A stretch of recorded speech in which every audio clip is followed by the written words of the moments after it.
Yes, hello guys. Crablets for today's video. Masarap to pulutan.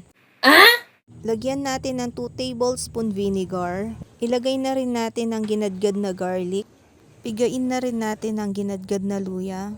Lagyan ng 2 medium size of egg. Lagyan ng paminta at asin. Haluing mabuti dahil hayan na ang magsisilbing marination ng ating crablets. Set aside for at least 30 minutes. Gumawa na rin ako ng timpladong suka, bawang, sibuyas, paminta, asin, at brown sugar. Hindi na ako naglagay ng sili sa suka dahil may chili paste naman kami guys. Gawin naman natin yung breading para sa crablets. Gumamit ako dito ng crispy fry saka cornstarch.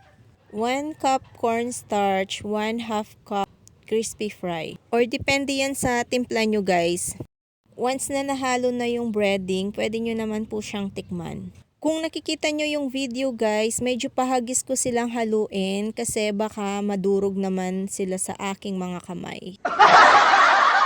Pinapagpag ko lang ng kaunti ang mga crablets dahil ayoko naman silang mapuno ng breading. Bago kayo maglagay ng crablets sa breading, haluin nyo ng bahagya ang crablets sa marinade para madaling makapitan ng breading mix. So, ayan guys, dahil nagkulang ng konti ang aking breading mix, tansyahan na lang yan guys para walang sobra, walang kulang. Advice from your thrifty kusinera.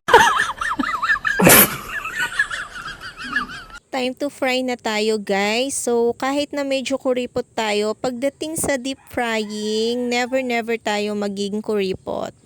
Pwede naman po tayong mag-reuse ng oil.